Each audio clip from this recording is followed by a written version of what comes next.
सावधानी से सुनना। एक प्रश्न हमारे भीतर खड़ा होता है, जब हम सूर्य नारायण भगवान को अर्घ देते हैं, जल चढ़ाते हैं, तो वो जल पृथ्वी पर जब गिरता है तो उसके छींटे हमारे शरीर पर लगते हैं। क्या वो ठीक है? क्या वो श्रेष्ठ है? तो शिव महापुराण की कथा कहती है, जब हम सूर्य को अर्घ देते हैं, सूर्य को जल चढ़ाते हैं, वो पानी जब पृथ्वी पर गिरता है, उसके छींटे हमारे शरीर पर लगते हैं, तो वो श्रेष्ठता का भाव निर्मित करते हैं। वो गलत नहीं हो सकता। कारण अब वो भी समझ लीजिए।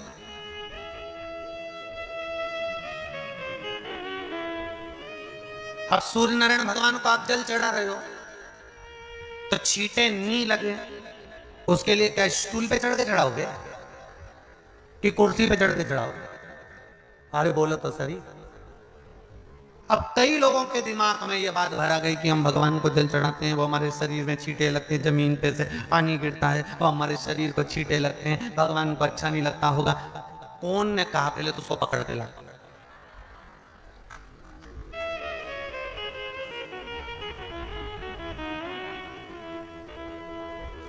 क्योंकि मेरे राम जी महाराज, मेरे भगवान कृष्ण,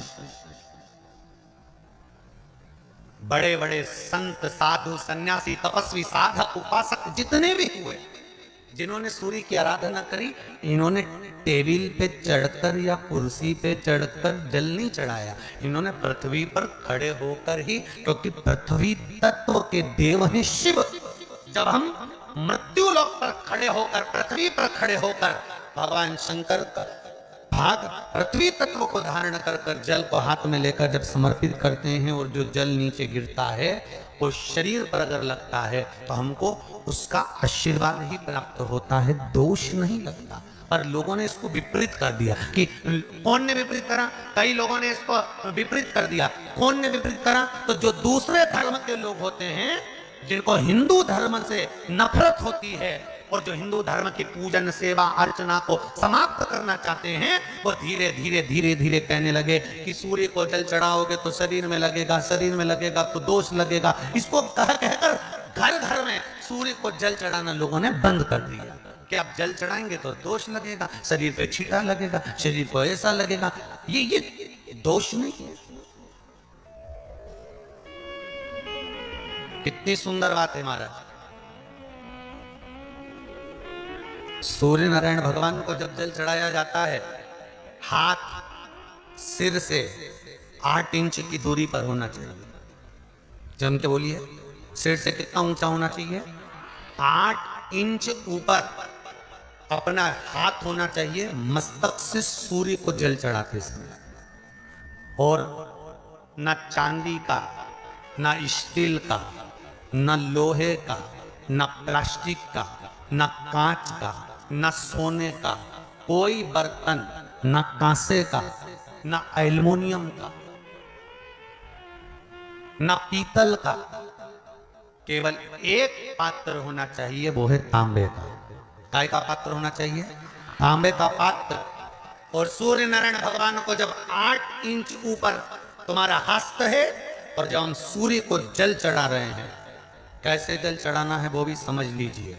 अगर कोई कैंसर का मरीज है, जिसके चेस्ट में कैंसर आ गया हो, लेफ्ट में राइट में कहीं पर कैंसर आ गया हो, या कोई गठान आ गई हो, तो महाराज आप जल चढ़ाते समय उस जल की धार को सूर्य भगवान को जब चढ़ा रहे हो, तो धार आपकी गठान की ओर जाना चाहिए, जिससे सूर्य की किरण उस जल में से आपके उस स्थान पर पड़े, उस जगह पर पड़े जहां पर गठान है। महाराज आप लगातार जल तो चढ़ाना चालू करो, अच्छे अच्छे डॉक्टर फेल हो जाएंगे और कहेंगे गठान ठीक हो। आपका लीवर और किडनी गड़बड़ कर रहा है, आप प्रतिदिन आपका स्वास्थ्य गड़बड़ रहता है, आप प्रतिदिन ये ज्योतिष शास्त्र के अंतर्गत, रत्न शास्त्र के अंतर्गत, ये रत्न शास्त्र, ज्योतिष शास्त्र, रंग शास्त्र जो हमारे यहाँ है, रंगों के हिसाब से ये जितने रत्न होते हैं, माणिक हुआ, सोन मोती हुआ, नीलम हुआ, मूंगा हुआ, उखराज हुआ, ये क्यों करते, ये पीला है, ये सफेद है, ये नीला है, ये लाल है, इसको शरीर में क्यों पहनाते हैं? उसका कारण होता है कि जब शरीर में पहनते हैं, सूर्य की किरण उसमें पड़ती है, हमारे शरीर पर वो कलर का इफेक्ट पड़ता है, उस कलर को शरीर पर लगता है, और शरीर पर लगता है तो हमारा शरीर धीरे धीरे, हमारी जो इंद्रियां हैं वो सही होने लगती हैं, काम सही होने लगता है। तो आप किसी भी अष्टमी तिथि को 12 महीने में शुक्ल पक्ष कृष्ण पक्ष की अष्टमी तिथि पड़ती है।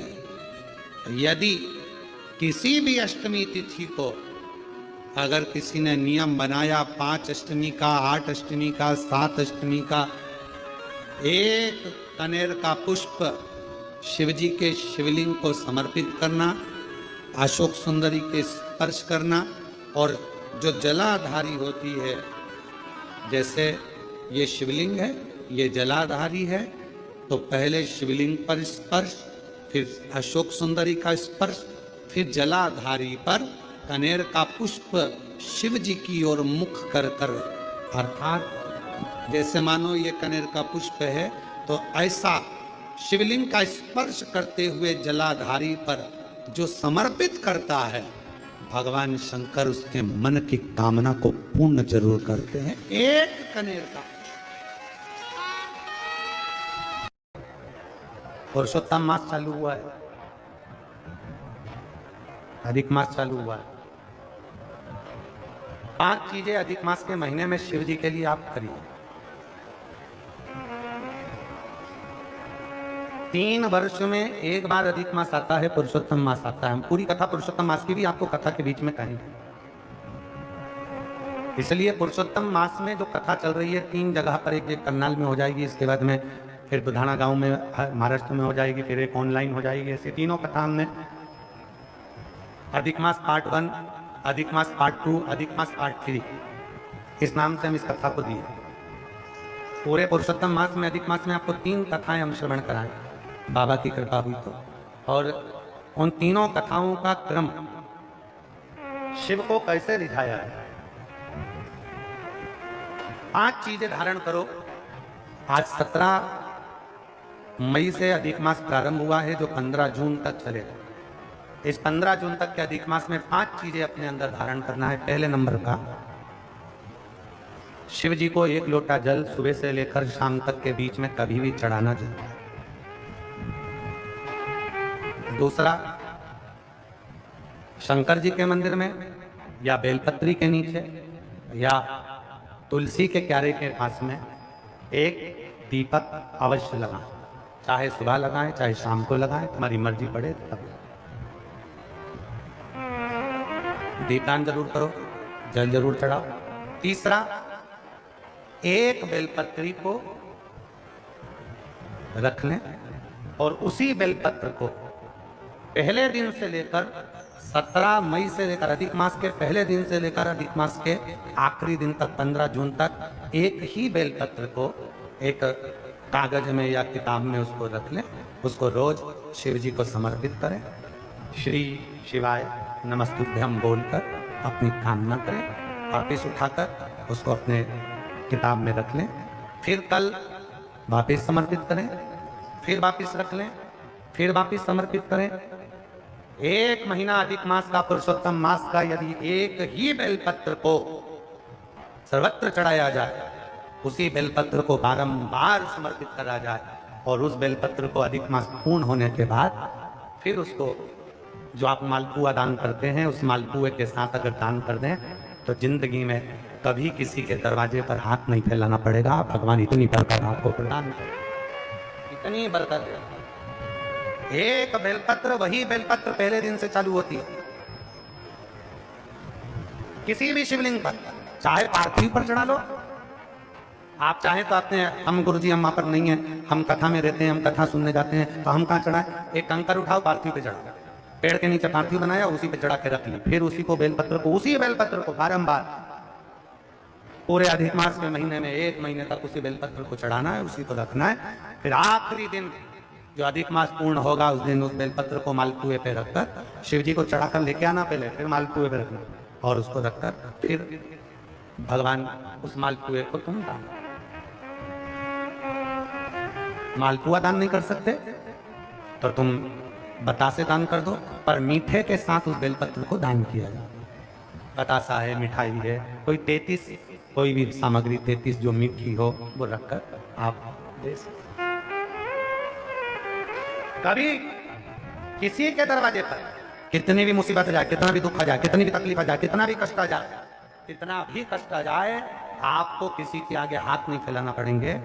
लक्ष्मी की व्यवस्था स्वयं मेरा कुबेरेश्वर महादेव, मेरा महाकाल राजा, मेरा विश्वनाथ स्वयं एक कहीं चलना। 5 चीजें करना है आपको। पहले नंबर पर जम के बोलो जल, दूसरे नंबर पर दीप, तीसरे नंबर पर बेलपत्र, चौथे नंबर पर भगवान शंकर के मंदिर में नंदी के दोनों सींगों के बीच में से शिव के शिवलिंग का दर्शन।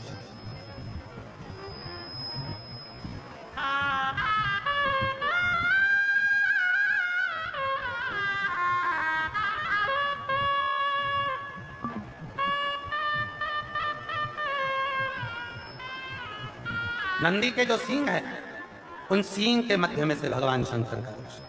क्यों?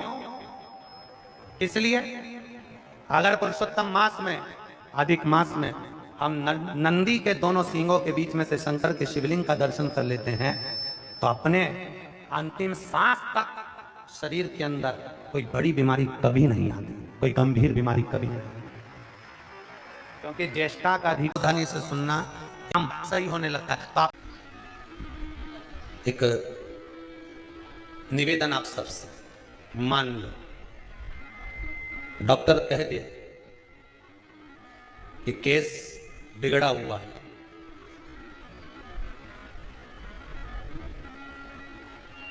गर्भ में जो बच्चा है वो नाल में उलझा हुआ है। बिगड़ा हुआ कैसे? नहीं संवर रहा, सुधर ही नहीं पा रहा, और लग रहा है कि कुछ ना कुछ उपद्रव होगा। तो फिर कुंदकेश्वर महादेव के नाम से तुरंत एक लोटा में पानी भरो कलश में, और बाबा कुछ मत करो, बस कुंदकेश्वर महादेव के नाम से शिव जी को चढ़ाकर आ जाओ। उसके भरोसे पर छोड़ दो। अब उलझाना कि सुलझाना तू जान, तेरे इतने साल के बाद किसी के यहाँ औलाद दे दी, संतान दे दी, तो वो नगाड़ा बजाने आ गया। तुम बाबा पर विश्वास कर कर अगर एक लोटा पानी भी शिव को समर्पित करते हो तो क्यों ना देगा। बस किस नाम को किस जगह पर बोलना है, किस नाम का स्मरण कहां करना है, ये आपके ऊपर होना चाहिए। ये आपके ऊपर।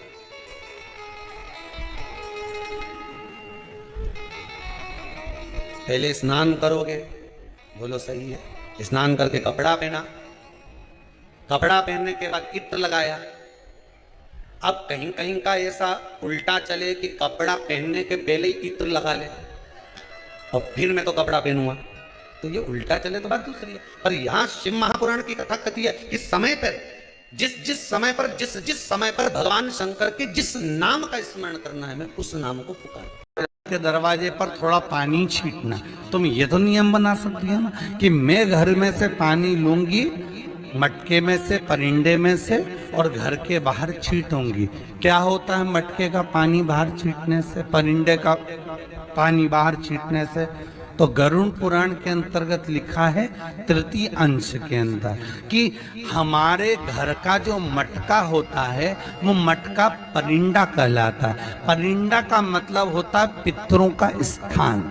हम उसमें से जब पानी लेकर घर के दरवाजे पर छींटते हैं तो हमारे द्वार पर जितने भी पितर रात्रि भर में आकर भोजन की याचना करते हैं, उस जल से उनकी तृप्ति हो जाती है। तो हमारे पूर्वजों को श्राद्ध पक्ष में पानी देने की भी जरूरत नहीं पड़ती, पिंड देने की भी जरूरत नहीं पड़ती, वो उससे तृप्त हो जाते हैं मात्र जल का सींचन करने से, मात्र जल का सींचन कर देने से।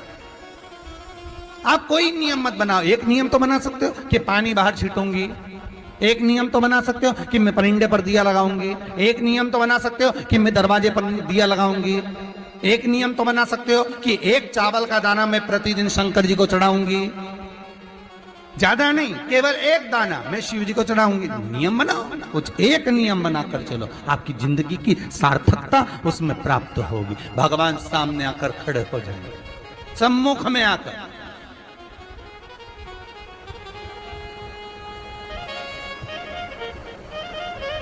नियम आपका होगा, पूरा उसको करना होगा, पूरा उसको करना। तेरे मंदिर में आना मेरा काम है और मेरी बिगड़ी बनाना तेरा।